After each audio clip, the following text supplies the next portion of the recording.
თქვი გადაცემის დასაწყისში აკაკი გოგიჩაიშვილთან ერთად დაუსვავ მინისტრს შეკითხვებს. მოგესალმებით ბატონ დიმიტრი, დიდი მადლობა რომ ჩვენთან ერთად ხართ. მოგესალმებით, მინდა მოსახლეობას მივილოცო აღდგომის ბრწყინვალე დღესასწაული და უსურვო ყოველივე საუკეთესო. ბატონ დიმიტრი, ციტირებას მოვახდენ ისევ თქვენი განცხადების, ვხედავთ ახალ სამუშაო ადგილებს, ვხედავთ რეალურ ზრდას ეკონომიკაში, რაც ყველა ჩვენგანის ოჯახზე აისახება. პარალელურად არსებობს სოციოლოგიური კვლევების მონაცემები, სადაც ადამიანები უმუშევრობას ასახელებენ თავის მთავარ პრობლემად, შემდეგ მოდის სიღარიბე და ასე შემდეგ. იგივე სამობენ ჩვენს გამოკითხვებშიც რიგითი მოქალაქეები. რატომ ვერ ხედავენ ისინი იმ პროგრესს, რომელზეც თქვენ საუბრობთ? ბატონო გიორგი, მოდით დავიწყოთ უმუშევრობით და მე მინდა დაგისვათ თქვენ კითხვა. თქვენ თუ იცით რა იყო უმუშევრობის დონე 2012 წლის ბოლოს, რამდენი პროცენტი იყო და ადამიანებში რომ ჩვენს მოქალაქეებში რომ ასე ვთქვათ გადავიყვანოთ, რამდენი მოქალაქე იყო უმუშევარი. ბატონ დიმიტრი, მე მოგეხმარებით მაშინ გეტყვით 15% მიმოხილვა, მაგრამ გისმენთ თქვენ ამ თემაზე. ბატონო გიორგი, ესე იგი თუ შეიძლება რა, ესე იგი 2012 წლის ბოლოს უმუშევრობა იყო 15% და ეს ნიშნავს რომ 300,000 უმუშევარი ყავდა ჩვენ. 300,000 უმუშევარი. 2014 წლის ბოლოს უმუშევრობა იყო 12.4% და ეს იყო მინიმუმი ჩვენ ისტორიაში, რაც ჩვენ უმუშევრობა ჰქონდა და შესაბამისად ამ რაოდენობა ადამიანებით უმუშევრობა შემცირდა. თუმცა რა თქმა უნდა, ეს რაოდენობა კარგი იქნება თუ დავძენთ, რომ არის დაახლოებით 33,000 ადამიანი. თქვენ თუ გაქვთ ინფორმაცია, ეს 33,000 ახალი სამუშაო თუ შეიძლება მადლობთ, ეს 33,000 სამუშაო ადგილი რა სექტორში შეიძლება დაამასრულებინეთ, იმიტომ რომ მე დეტალურად მინდა გავყვე ახლა თავიდან ბოლომდე, როგორც ეკონომიკურ ზრდას, ისევე სექტორებს და სულ დეტალურად მინდა მოგახსენოთ. შემდგომში თქვენ თუ მოგინდებათ აღნიშნული ციფრების გადამოწმება, რასაც მე ახლა მოგაწვდით, თქვენ რა თქმა უნდა გადაამოწმოთ და ნახოთ რამდენად მოგინდება თანდათან კითხვების დასმა, თუ ამის საშუალება იქნება კარგი. პირველ რიგში მე მინდა რომ ეკონომიკურ ზრდაზე ვილაპარაკოთ და მე აქ მაქვს სლაიდი, რომელიც აჩვენებს 2004-2012 წლებში საქართველოში და ჩვენს ჯგუფში, ჩვენს ასე ვთქვათ, მეგობარ ჯგუფში არსებულ ზრდებს. აი თქვენ თუ ნახავთ, აქ ნახავთ რომ 2004-2012 წლებში ზრდა, ესე იგი, აზერბაიჯანში იყო 13.7%, სომხეთში იყო 6.2%, ბოდიში 6.5%, საქართველოში იყო 6.5%, თურქეთში იყო 5% და ასე შემდეგ. ეხლა 2013-2015 წელი მინდა ასევე ვაჩვენოთ ჩვენს მოსახლეობას და ვაჩვენოთ თუ რა ხდება, იმიტომ რომ ჩვენ სულ ყველანი აი ეს ქვეყნები ვართ ერთმანეთთან დაკავშირებული ეკონომიკურად, ჩვენ ვართ ასე ვთქვათ სავაჭრო პარტნიორები და შესაბამისად ერთმანეთის ეკონომიკური მდგომარეობა აუცილებლად აისახება ჩვენზე. ჩვენთან არის 3.6%, 2000 ეს არის 13-15 წლები, შემდეგ არის თურქეთი, სადაც ასევე არის 3.6%, შემდეგ გვაქვს სომხეთი 3.3% და შემდეგ გვაქვს აზერბაიჯანი 3.2%. ასევე მინდა გითხრათ, რომ რუსეთში არის -0.6% და უკრაინაში არის -5.5%. ამიტომ, როდესაც ჩვენ ეკონომიკურ ზრდაზე ვსაუბრობთ, არ შეიძლება რომ ქვეყანა მით უმეტეს ღია ეკონომიკით განვიხილოთ აი ესე დამოუკიდებლად და ვთქვათ, რომ იცით რა, ჩვენ ქვეყანაში რაღაცა ხდება და ჩვენს გარშემო მდგომარეობას არ ვითვალისწინებთ. ეხლა მე მინდა გადავიდე და ასევე შედარებითი ანალიზი გაგიკეთოთ პირდაპირ უცხოური ინვესტიციების და ბოლოს მივარ აუცილებლად ლოგიკურ დასასრულამდე, რომელიც თქვენ გაინტერესებთ. საშუალოდ 2009-2012 წლებში, მაშინ, როდესაც მათ შორის 4 მილიარდი დახმარება ჰქონდა ჩვენ საზღვარგარეთიდან, საშუალოდ ყოველწლიურად პირდაპირ უცხოური ინვესტიციები შემოდიოდა 872 მილიონი დოლარი. ახლა რომ ვნახოთ 2013-2016 წელი საპროგნოზო, ჩვენ ველოდებით, რომ საშუალოდ ეს იქნება 1.418 მილიონი საშუალო წლიურად და ეს არის ზრდა 62%-იანი. მეც გეტყვით იმ შემთხვევაში ერთი წუთი რა მე ემოციებს ვერ ავყვები გიორგი რა ფაქტობრივი ვიქნათ კონკრეტულად ვამბობ აგერ არის ყველა საპროგნოზო გასაგებია ფაქტობრივს გეუბნებით ესე იგი შანშან შემცირდა ინვესტიციები ნახეთ როგორ არის მოდით გავყვეთ რა 2013 წელს ჩვენ მქონდა 951 მილიონი შემდეგ 2014 წელს ჩვენ მქონდა 1.758 მილიონი 2015-ში ჩვენ მქონდა 1.351 მილიონი წელს ჩვენ ველოდებით რაც დათვლილი გვაქვს 1.6 მილიონს მაგრამ მოდით ვთქვათ რომ 1.6 მილიონი ვერ შესრულდა დაუშვათ თუმცა ველოდებით და გადათვლილი გვაქვს და შესრულდა 1.350 რაც იყო შარშან 2015-ში ამ შემთხვევაშიც კი საშუალო წლიური მაჩვენებლით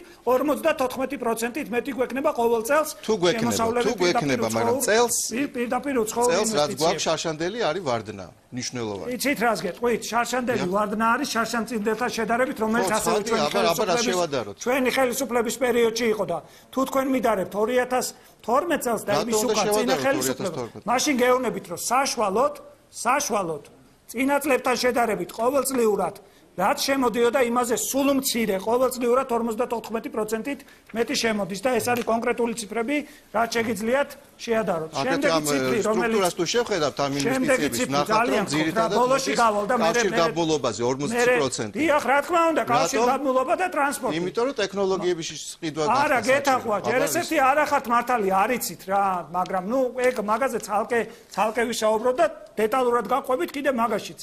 ეხლა მე მინდა სწორად კავშირ ტრანსპორტზე და კავშირგაბმულობაზე მივიდე მათ შორის და მოგახსენოთ შემდეგი ციფრები რა. ესე იგი ციფრები არის შემდეგი: საშუალო წლიური დანახარჯები ავტობანის მშენებლობასთან დაკავშირებით. ესე იგი 2006-2013 წელში საშუალო წლიურად წინა ხელისუფლება ავტობანზე ხარჯავდა 116 მილიონს. ჩვენი ხელისუფლების პერიოდში 2013 წლიდან 2015 წლამდე საშუალოდ ჩვენ ვხარჯავთ 280 მილიონ ლარს. მაგრამ აქვე ძალიან მნიშვნელოვანი ფაქტორია, რომ 2006-2012 წლებში საშუალოდ 1 კილომეტრის დაგება ჯდებოდა 11.5 მილიონი ლარი, როდესაც ჩვენი ხელისუფლების პერიოდში ჯდება 9.9 მილიონი ლარი და 14%-ით არის გაიაფებული. საშუალოდ ყოველწლიურად წინა ხელისუფლების პერიოდში იგებოდა 10 კილომეტრი გზა, მაშინ როდესაც ჩვენი ხელისუფლების პირობებში იგება 28 კილომეტრი გზა. ბატონო დიმიტრი, ციფრებზე ვსაუბრობთ ჩვენ. უკაცრავად რა, უნდა გავიდე ბოლოში რა, კი ბატონო, ბოლოში, მაგრამ მე მაინტერესებს პარალელურად რომ ვიცხარ ბატონო დიმიტრი დღეს არავის არ გაუკეთებია ანალიზი და სოფლის მეურნეობასთან დაკავშირებით მინდა ასევე ანალიზი გავაკეთოთ რა. სოფლის მეურნეობა წლების მანძილზე საქართველოში 2004 წლიდან 2012 წლამდე იყო კლება. საშუალოდ ეს არის -1.7%.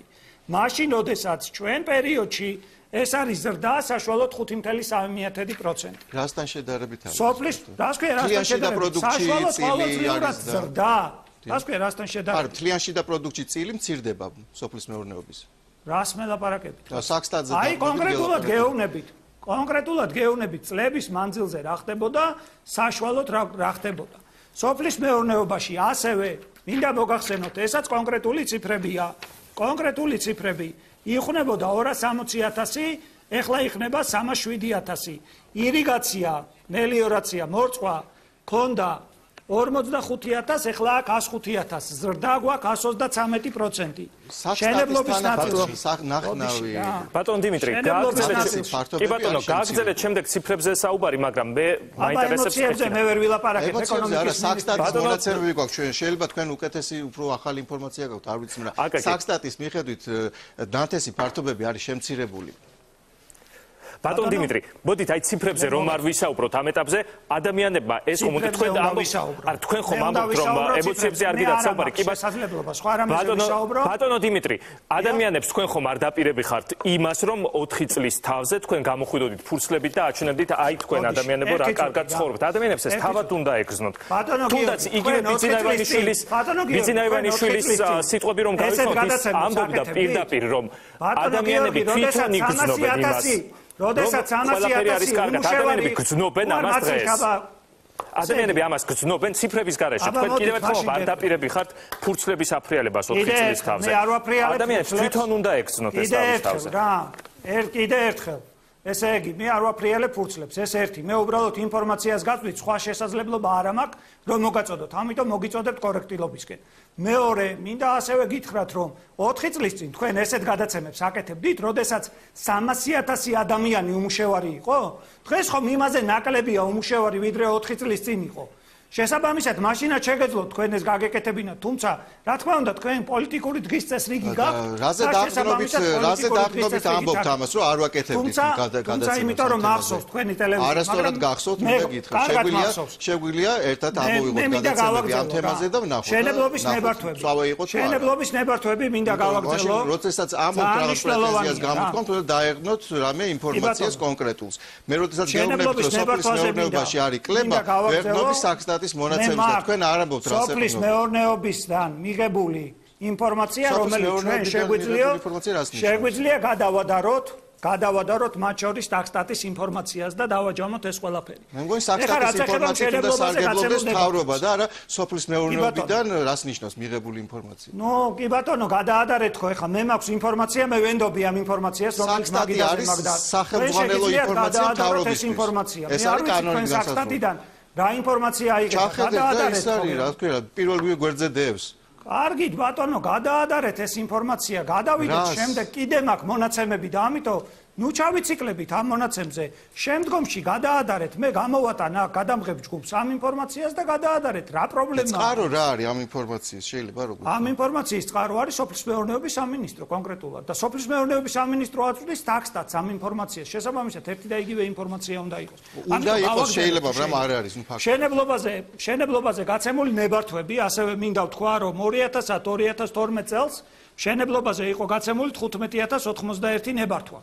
2013-2015 წელს მშენებლობებზე გაიცა 23,473 ნებართვა, რაც არის 56%-ით მეტი. მშენებლობები ფართობების მიხედვით მინდა მოგახსენოთ.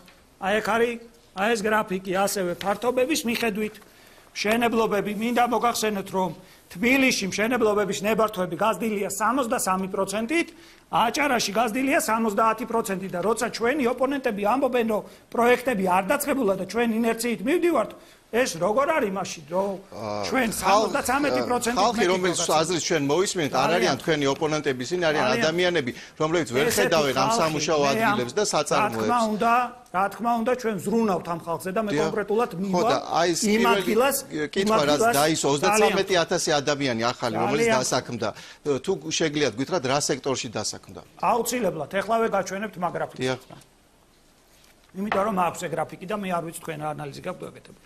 ტურიზმი. არა გვაქვს ანალიზი. ასევე მინდა აღვნიშნო, რომ ტურიზმში 1,926 მილიონი დააგენერირა ტურიზმმა და 2012 წელთან შედარებით 37%-ით არის შემოსავლები გაზრდილი და ასევე მინდა გითხრათ, რომ ერთ საერთაშორისო ვიზიტორზე განახარჯები, რომელსაც ის ხარჯავს, ასევე გაზრდილია 526 ლარიდან 744 ლარამდე. ეს ინფორმაცია ტურიზმის დეპარტამენტის არის სააგენტოში. ასევე მინდა გითხრათ, რომ საქსტატს არ აქვს ეს ინფორმაცია. 2012 წელთან შედარებით მგზავრთა ნაკადი გაზრდილია 61%-ით. 61%-ით არის გაზრდილი მგზავრთა ნაკადი. 61-ით. ანუ ნახევარზე მეტი. ტრანზიტული მგზავრები თუ? არა, გეთაყვა, ეს არის ჩამომფრენი მგზავრები. მე გეუბნებით ახლა ადამიანები ვინ ჩამოფრინდნენ. ახლა სასტუმროებზე იქ იყო ლაპარაკი, რომ რაღაცა არ ვიცი კიდე რაღაცეები. ესე იგი 2014-2015 წლებში 93 ახალი განთავსების ობიექტი გაიხსნა და ეს იყო 6,803 საწოლი. 2016-17 წლებში გაიხსნება დამატებით 60-ზე მეტი ახალი განთავსების ადგილი და ეს იქნება 3,800 საწოლი. მინდა გითხრათ, რომ ამ წუთში ჩვენ ვმუშაობთ მათ შორის გუდაურში ძალიან კარგ პროექტზე, რომელიც 50 მილიონ დოლარიანი პროექტია და რა თქმა უნდა ძალიან მნიშვნელოვანია, არანაკლებ პროექტზე ვმუშაობთ ბაკურიანში, რომელიც ძალიან მნიშვნელოვანია, ჩავატარეთ არაერთი კვლევა, რომლის მიხედვითაც პოტენციალი მარტო მთის კურორტებში გაზრდილი არის, გაზრდადია 50 მილიონიდან, რომელსაც დღეს აგანერირებს 300 მილიონამდე და ჩვენ კონკრეტულ ნაბიჯებს ვდგავთ. ამასთან ერთად ხომ არ შეისწავლეთ, აი 2 წელია უკვე საუბრობენ სასტუმროები იმაზე, რომ იყოს სეზონური დაბეგვრა, იმიტომ რომ უსამართლო, როდესაც არასეზონზე ბეგრავენ, თქვათ, მიწის იმავე გადასახადით, როგორც სეზონზე და ასე შემდეგ სხვა გადასახადებსაც. ადგილობრივი გადასახადია, მიუბრუნდეთ გადასახადებს. კარგით, ბოლოში მე არ ვიცი რამდენად გაქვთ თქვენ დათვლილი ზოგადად ამის ეფექტი, მაგრამ მე ესაც დათვლილი მაქვს და ბოლოში მიუტრიალდეთ და ამ თემაზეც ვისაუბროთ, იმიტომ რომ ამ თემისთვისაც მზათა ვარ. ეხლა მე მინდა ვისაუბრო ზოგადად საპროცენტო განაკვეთებზე. ანუ ლოგიკა, ალბათ თქვენ მიხვდით ლოგიკას როგორ მოუყვები, რა ქონდა საშუალო შედარება, რამდენი ქონდა ინვესტიციები, როგორ ვითარდებოდა ბიზნესი. ეხლა მე მინდა გადავიდე საბანკო სექტორზე, იმიტომ რომ საბანკო სექტორი არის ლაკმუსის ქაღალდი ეკონომიკის განვითარების რეალურად და საბანკო სექტორი ზომავს იმას, თუ რეალურად ეკონომიკაში ზრდის პოტენციალი არის თუ არ არის და მე ძალიან კონკრეტულ ციფრებს მოგიყვანთ, რომელიც ეროვნული ბანკის ვებგვერდზეა, დიდი ალბათობით და შეგიძლიათ აიღოთ. საპროცენტო განაკვეთი. საშუალო საპროცენტო განაკვეთი კომერციულ სესხებზე 2008-12 წლებში იყო 16.2%. 2013-15 წლებში საშუალო საპროცენტო განაკვეთი არის 12.1%. 25%-იანი კლება გვაქვს. თქვენ თუ გაქვთ მონაცემები რამდენით გაიზარდა ის ადამიანთა რაოდენობა, ვინც ვეღარ იხდის კრედიტს. მაგასაც გეტყვით. იმიტომ რომ არა აღსრულებადი სესხების მონაცემებიც რა თქმა უნდა მაქვს. იპოთეკური სესხები დოლარში 2012 წელს ავარაუდობთ იყო 12.5%, 2015 წელს დოლარში 8.5%. ეხლა პირდაპირ ეკონომიკაზე მინდა ვისაუბრო და მინდა ჩვენ მოსახლეობას დავანახო თუ რეალურად როგორ აისახება ეს ყველაფერი. ეს პროცენტების კრება რისი შედეგია? იქნება მოთხოვნის ვარდნის შედეგია. აი ეხლავე მოგახსენებთ 2012 წლის სექტემბრის შემდეგ ბიზნეს სექტორზე გაცემული სესხები არის 90%-ით გაზრდილი, ორჯერ 8 მილიარდიდან 15 მილიარდ ლარამდე. ორჯერ არის გაზრდილი. წადით, გადაამოწმეთ ეს ინფორმაცია და ნახეთ. ყველაზე შთამბეჭდავი მატება არის აგროსექტორში, სადაც 6.5-ჯერ არის გაზრდილი. ანუ ამის შიგნით 6.5-ჯერ არის გაზრდილი. 7ჯერ არის გაზრდილი სესხები იმეებზე, რა ქვია, სასტუმროებზე. 68 მილიონიდან 485 მილიონამდე.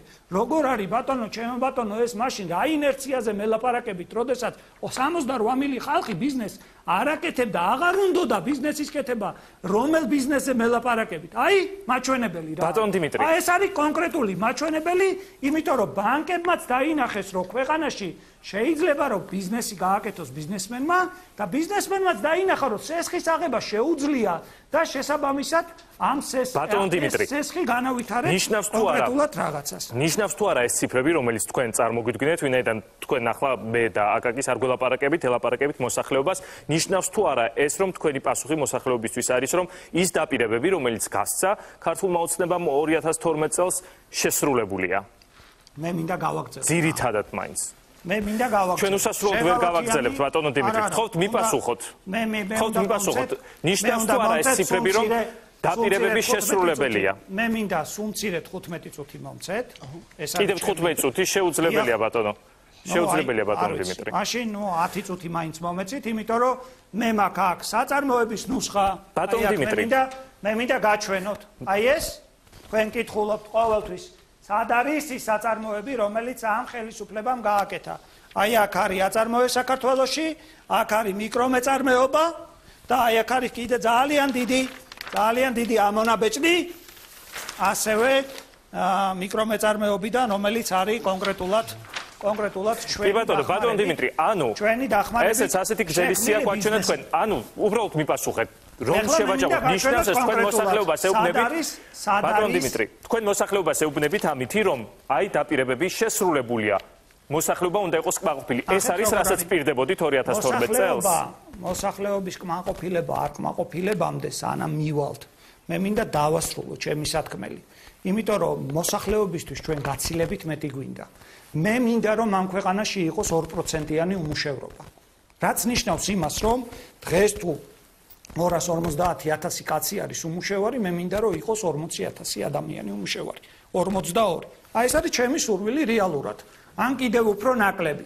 მაგრამ თქვენ სტუდიაში განა თქვენ თვითონ არ მოისმინეთ რას ნიშნავს დასაქმება, როგორ ხდება ეს დასაქმება, რომ კერძო ბიზნესმა უნდა დაასაქმოს ეს ხალხი. კერძო ბიზნესმა უნდა დაასაქმოს ხალხი. როგორ საქმდება კერძო ბიზნესში ადამიანი? დილით იღვიძებს კერძო მეწარმე და იღებს გადაწყვეტილებას. მე დღეს მინდა გავხსნა ახალი ბიზნესი. მე მინდა გავაკეთო საქმე და შემდეგ დავასაქმო ვიღაცა. როდის იღებს კერძო ბიზნესმენი ამაზე გადაწყვეტილებას?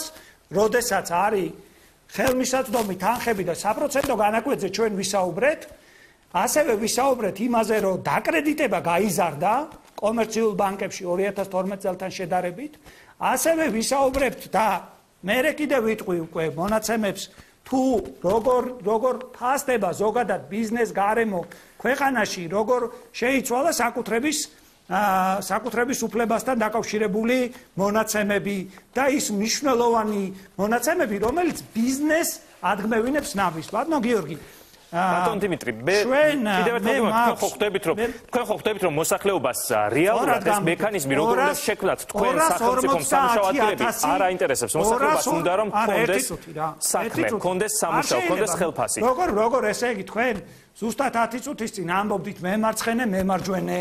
კი ბატონო, ასე ვთქვათ, მაგრამ ორ ტერმინოლოგიაში იმიტომ რომ ჩვენ საუბრობთ შედეგზე, საბოლოოდ კითხვას და მეუბნებით რომ არ აინტერესებს. იმიტომ რომ თქვენ აღწევთ პასუხს ეკონომიკური პოლიტიკა აინტერესებს, მაშინ რა თქმა უნდა ამ ეკონომიკური პოლიტიკაში. მაგრამ თუ არ არის შედეგი, მაშინ მოსახლეობას არ აინტერესებს საუბარი იმაზე რა უნდა გაკეთდეს და რა კეთდება. არის შედეგი, ანუ შესრულდა დაპირება, რომელიც თქვენ მიეცით 2012 წელს მოსახლეობას. 15%-იანი უმუშევრობიდან ჩვენ თუ ჩამოვედით 12.5%-ზე და მე გაჩვენეთ თქვენ სლაიდი, სადაც ჩვენ მეზობელ ქვეყნებში 13.5%-იანი ზრდიდან ხალხი ლამის მინუსში გადავიდა და ჩვენ მოვახერხეთ და შევინარჩუნეთ ზრდა და უმუშევრობა შემცირდა. მომავალ წლებში ვიქნებით ერთ-ერთი საუკეთესო ჩვენ ჯგუფში.